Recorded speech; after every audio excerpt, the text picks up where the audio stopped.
ai đamលោកជំទាវទស្សនិកជនទាំងអស់ជាទីគោរពនិងជាទីមេត្រីនេះគឺជាពេលវេលាដែលប្រិមិត្តទាំងអស់ដែលកំពុងទន្ទឹងនឹងរង់ចាំបាទកម្មវិធីរបស់យើងខ្ញុំគណៈពេលនេះសូម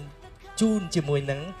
collection ទី1ដែលបង្កើតឡើងដោយនារីម្នាក់ដែលមានក្តីស្រមៃជាច្រើន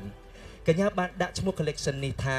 The World Inside Me គឺជាពិភពនៅក្នុងក្តីសុបិនដែលពោលពេញទៅដោយភាពសម្បូរបែបភាពស្រស់បំព្រង collection នេះត្រូវបានរចនាឡើងតាមពិភពនៅក្នុងក្តីស្របិនដែលនៅខាងក្នុងខ្លួនកញ្ញាតែម្ដងកញ្ញាចង់បង្កើតឡើងដោយផ្សារភ្ជាប់ទៅនឹងបុគ្គលិកលក្ខណៈគ្រប់សន្តានរបស់កញ្ញា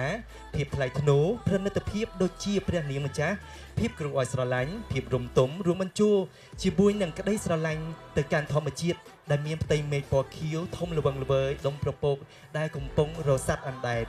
លើពីនេះទៅទៀតដោយជាក្តីគោរពក៏ដូចជាមោទនភាពចំពោះសិល្បៈវប្បធម៌ប្រពៃណីខ្មែរកញ្ញាក៏បានប្រើប្រាស់នៅវត្ថុធាតុដើមក៏ដូចជាក្បូរក្បាច់រចនាបទខ្មែរនៅក្នុងការរចនាសម្លៀកបំពាក់របស់ខ្លួនទៅតាមទម្រង់សម័យនិងសិល្បៈទំនើបដែលជាការអបអរនៅអរិយធម៌ខ្មែរ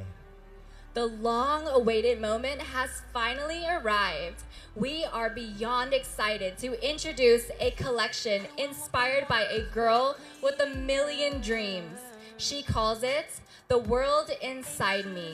a reflection of her boundless imagination, showcasing the many facets of her life. With this collection, she brings to life a world rich in wonder and freedom, where dreams take flight. She embraces both her princess-like elegance and her playful, cute innocence. Her love for nature shines through, inspired by the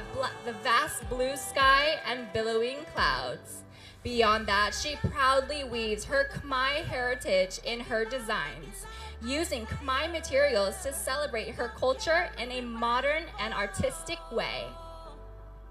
នេះគឺជាពេលវេលាដែលក្តីសុបិនคล้ายទៅជាការពិតខណៈពេលនេះសូមសម្លេងទាំងដៃជូនទៅដល់ collection The World Inside Me ដែលបានបង្កើតឡើងដោយ Amy Couture រួមជាមួយនឹងគ្រឿងអលង្ការមកពីហាងមាសពេជ្របូផាគុន Like a dream come true, this collection is brought to you by Almi Couture, accessories by Bopa Kun. សូមរីករាយទស្សនាដូចតទៅ